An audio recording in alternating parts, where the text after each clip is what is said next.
ನಮಸ್ಕಾರ.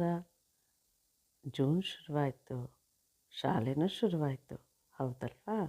ಹಾಗಾದರೆ ಬನ್ನಿ, ನಾವಿವತ್ತು ಸಿರಿಗನ್ನಡದ 6ನೇ ತರಗತಿಯ ಪ್ರಥಮ ಭಾಷಾ ಪಠ್ಯಪುಸ್ತಕದ ಮೊದಲನೇ ಪಾಠ ಏನು, ಯಾವುದು ಅಂತ ನೋಡೋಣ. ಹಾಗಾದರೆ ಬನ್ನಿ ಕಲಿಯೋಣ. ಗದ್ಯ ಭಾಗ 1 ಅಂದರೆ ಪಾಠ 1, ದೊಡ್ಡವರ ದಾರಿ. ಇದನ್ನು ಬರೆದಿರೋಂಥ ಕರ್ತೃ ಬೇಗೋ ರಮೇಶ್ ಅವರು.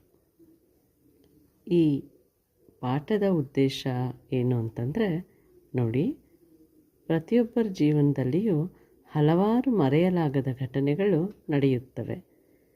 ಅವುಗಳ ಫಲ ಒಮ್ಮೆ ಸಿಹಿ ಮತ್ತೊಮ್ಮೆ ಕಹಿ.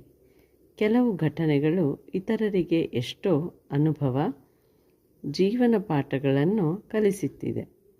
ಅದರಿಂದ ಮನುಷ್ಯ ಎಚ್ಚರವಾದದ್ದೂ ಇದೆ. ದಾರ್ಶನಿಕರ ಜೀವನದಲ್ಲಿ ನಡೆದ ಘಟನೆಗಳು ದಾರಿದೀಪಗಳಾಗಿ ಇತರರಿಗೆ ಬೆಳಕು ನೀಡುತ್ತವೆ. ಅಂಥವರ ಜೀವನದಲ್ಲಿನ ಘಟನೆಗಳನ್ನು ನಮ್ಮ ಜೀವನದ ಬೆಳಕಿನ ಕಿರಣಗಳನ್ನಾಗಿಸಿಕೊಳ್ಳಬೇಕೆಂಬುದು ಇಲ್ಲಿನ ಆಶಯವಾಗಿದೆ. ಅಂದರೆ ಎಲ್ಲರ ಜೀವನದಲ್ಲೂ ಒಂದಲ್ಲ ಒಂದೊಂದು ಮರೆಯೋಕ್ಕೆ ಆಗದೇ ಇರುವಂತಹ ತುಂಬ ಘಟನೆಗಳು ನಡೆದಿರುತ್ತೆ, ಹೌದಲ್ವಾ? ಅವುಗಳ ಒಂದೊಂದು ಸಲ ಒಳ್ಳೆಯದು ಆಗಿರುತ್ತೆ, ಮತ್ತೊಂದು ಕೆಟ್ಟದ್ದು ಆಗಿರುತ್ತೆ. ಅಂದರೆ ಒಂದೊಂದು ಸಲ ಖುಷಿನೂ ಕೊಟ್ಟಿರುತ್ತೆ ಆ ನೆನಪು, ಒಂದೊಂದು ಸಲ ದುಃಖನೂ ಕೊಟ್ಟಿರುತ್ತೆ. ಈ ಥರದ್ದು ಎಷ್ಟೊಂದು ನಮ್ಮ ಅನುಭವಗಳು ನಮಗೆ ಪಾಠನೂ ಕಲಿಸಿರುತ್ತೆ. ಏನು ಮಾಡಬೇಕು, ಏನು ಮಾಡಬಾರ್ದು ಅನ್ನೋದನ್ನೆಲ್ಲ ಕಲ್ತಿರ್ತೀವಿ.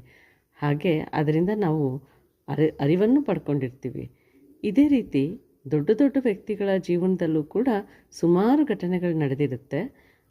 ಅದು ನಮಗೆ ಜೀವನಕ್ಕೆ ದಾರಿದೀಪನೂ ಕೂಡ ಆಗುತ್ತೆ. ಅಂಥವರ ದೊಡ್ಡವರ ಜೀವನದಲ್ಲಾಗಿರೋಂತಹ ಘಟನೆಗಳನ್ನು ನಾವು ನಮ್ಮ ಜೀವನಕ್ಕೆ ಹೇಗೆ ಒಂದು ದಾರಿದೀಪ ಆಗಿ ಮಾಡ್ಕೋಬೋದು, ನಮಗೆ ಹೇಗೆ ಅದನ್ನು ಅಳವಡಿಸ್ಕೊಳ್ಬಹುದು ಅಂತ ಅನ್ನೋದನ್ನು ಇಲ್ಲಿ ನಾವು ತಿಳ್ಕೊಳ್ಳೋಣ. ಇವತ್ತು ನಾವು ತಿಳ್ಕೊಳ್ತಿರೋಂತಹ ದೊಡ್ಡ ದಾರ್ಶನಿಕರ ಬಗ್ಗೆ ಅಂದರೆ ಅದು ಡಾಕ್ಟರ್ ರಾಜೇಂದ್ರ ಪ್ರಸಾದ್ ಬಗ್ಗೆ, ಹೌದಲ್ವಾ? ಸರಿ, ಡಾಕ್ಟರ್ ರಾಜೇಂದ್ರ ಪ್ರಸಾದ್.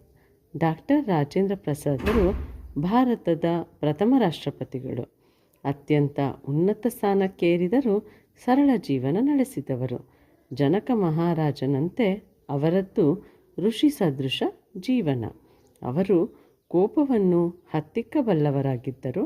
ಬಾಳಿನಲ್ಲಿ ಶಿಸ್ತು, ಸಂಯಮ, ಸಮಯ ಪಾಲನೆ ಇವುಗಳಿಗೆ ಭಾರಿ ಮಹತ್ವ ನೀಡುತ್ತಿದ್ದರು.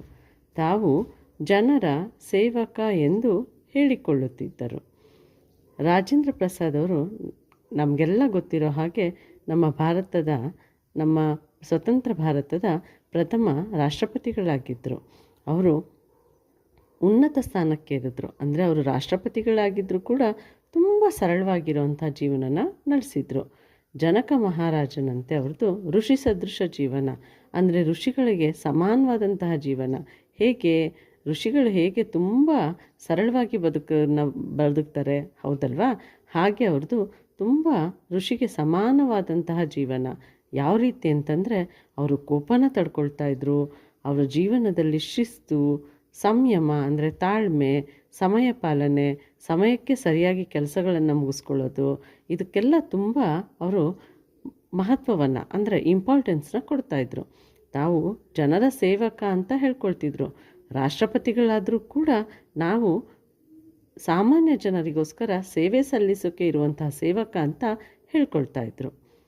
ಒಂದು ದಿನ ಕಚೇರಿಯ ಕೆಲಸ ಮುಗಿಸಿ ರಾಜೇಂದ್ರ ಪ್ರಸಾದರು ಮನೆಗೆ ಬಂದಾಗ ಅವರ ಒಂದು ಪುಸ್ತಕದ ಹಲವು ಪುಟಗಳು ಅಲ್ಲಲ್ಲಿ ಚೆಲ್ಲಾಪಿಲ್ಲಿಯಾಗಿ ಹರಿದು ಬಿದ್ದಿರುವುದನ್ನು ನೋಡಿದರು.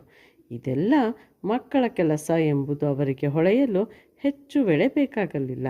ಮಕ್ಕಳಿಗೆ ತಮ್ಮ ತಪ್ಪಿನ ಅರಿವಾಗಬೇಕು ಎಂದೆನಿಸಿತು. ಆದರೆ ಆ ಮಕ್ಕಳನ್ನು ಅಪರಾಧಿಗಳಾಗಿಸಲು ಅವರ ಮನ ಒಪ್ಪಲಿಲ್ಲ. ಒಂದು ಉಪಾಯ ಹೂಡಿದರು.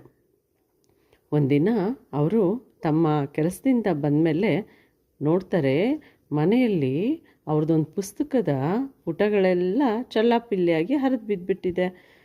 ಇದು ಇನ್ಯಾರ ಕೆಲಸ? ಮನೇಲಿರೋ ಮಕ್ಕಳ ಕೆಲಸನೇ, ಹೌದಲ್ವಾ? ದೊಡ್ಡವರು ಮಾಡೋದಿಲ್ಲ.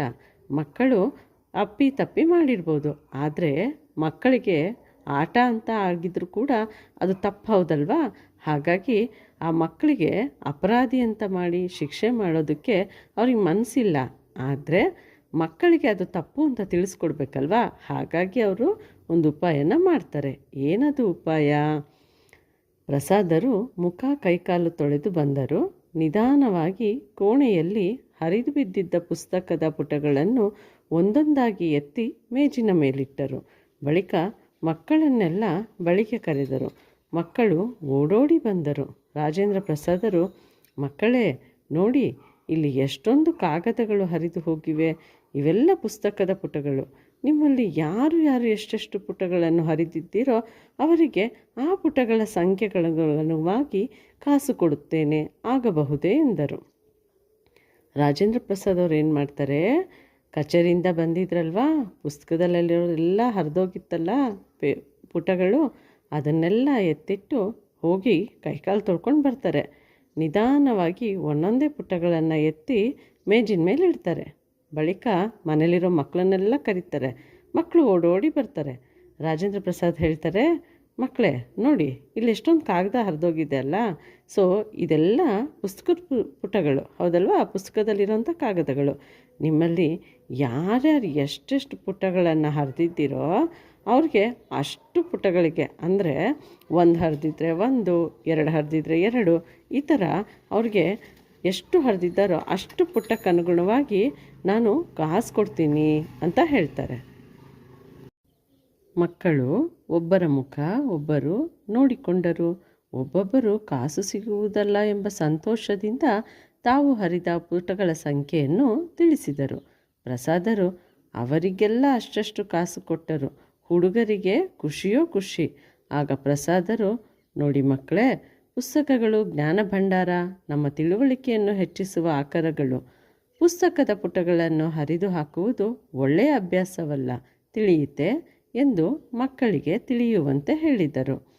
ರಾಜೇಂದ್ರ ಪ್ರಸಾದ್ ಹೇಳಿದ್ರಲ್ಲ, ಪುಸ್ತಕಗಳನ್ನು, ಪೇಜ್ಗಳನ್ನು, ಅಂದರೆ ಪುಟಗಳನ್ನು ಯಾರು ಹರಿದಿದ್ರು ಅವ್ರಿಗೆ ಅಷ್ಟಷ್ಟು ದುಡ್ಡು ಕೊಡ್ತೇನೆ ಅಂತ ಮಕ್ಕಳಿಗೆ ಆಶ್ಚರ್ಯ ಆಗುತ್ತೆ. ಯಾಕೆ? ನಮಗೆ ಶಿಕ್ಷಿಸೋದು ಬಿಟ್ಟು, ಬೈಯೋದು ಬಿಟ್ಟು ದುಡ್ಡು ಕೊಡ್ತೀನಿ ಅಂತಾರಲ್ಲ ಅಂತ. ಆದರೂ ಕೂಡ ದುಡ್ಡು ಸಿಗುತ್ತಲ್ಲ, ಅದಕ್ಕೋಸ್ಕರ ಅವರು ತಾವು ಹರಿದಿರೋ ಪುಟಗಳ ಸಂಖ್ಯೆಯನ್ನು ಹೇಳ್ತಾರೆ. ಹೇಳಿದ ತಕ್ಷಣ ರಾಜೇಂದ್ರ ಪ್ರಸಾದ್ ಅವ್ರಿಗೆಲ್ಲ ಅಷ್ಟು ದುಡ್ಡನ್ನೂ ಕೊಟ್ಬಿಡ್ತಾರೆ. ಮಕ್ಕಳಿಗೆಲ್ಲ ತುಂಬ ಖುಷಿಯಾಗುತ್ತೆ. ಆಗ ಪ್ರಸಾದ್ರು ಏನಂತ ಹೇಳ್ತಾರೆ, ನೋಡಿ ಮಕ್ಕಳೇ, ಪುಸ್ತಕಗಳು ಜ್ಞಾನ ಭಂಡಾರ. ಅಂದರೆ ನಮಗೆ ಯಾವುದೇ ಒಂದು ಜ್ಞಾನ ಇದ್ದರೂ, ಅಂದರೆ ನಾಲೆಡ್ಜ್ ಇದ್ರೂ ಅದು ಬಂದಿರೋದು ಪುಸ್ತಕಗಳಿಂದನೇ, ಹೌದಲ್ವಾ? ಪುಸ್ತಕಗಳನ್ನು ಓದೋದ್ರಿಂದನೇ. ಹಾಗಾಗಿ ನಮ್ಮ ತಿಳುವಳಿಕೆಯನ್ನು, ಅಂದರೆ ನಮ್ಮ ಜ್ಞಾನವನ್ನು ಹೆಚ್ಚಿಸೋದು ಯಾವುದು? ಪುಸ್ತಕಗಳು. ಅದನ್ನು ಹರಿದಾಕ್ಬಿಟ್ರೆ ನಮಗೆ ಜ್ಞಾನ ಇಲ್ಲಿಂದ ಬರುತ್ತೆ, ಅದು ಒಳ್ಳೆಯದಲ್ಲ ಅಲ್ವಾ ಅಂತ ಒಳ್ಳೆ ಮಾತಲ್ಲೇ ಹೇಳ್ತಾರೆ. ಮಕ್ಕಳಿಗೆ ತಮ್ಮ ತಪ್ಪಿನ ಅರಿವಾಯಿತು. ಅವರೆಲ್ಲ ರಾಜೇಂದ್ರರಿಗೆ, ತಾತ, ನಾವಿನ್ನು ಮುಂದೆ ಎಂದೂ ಪುಸ್ತಕಗಳ ಪುಟಗಳನ್ನು ಹರಿಯೋದಿಲ್ಲ, ಜೋಪಾನ ಮಾಡ್ತೇವೆ ಎಂದು ಪ್ರಮಾಣ ಮಾಡಿ ಹೇಳಿದರು.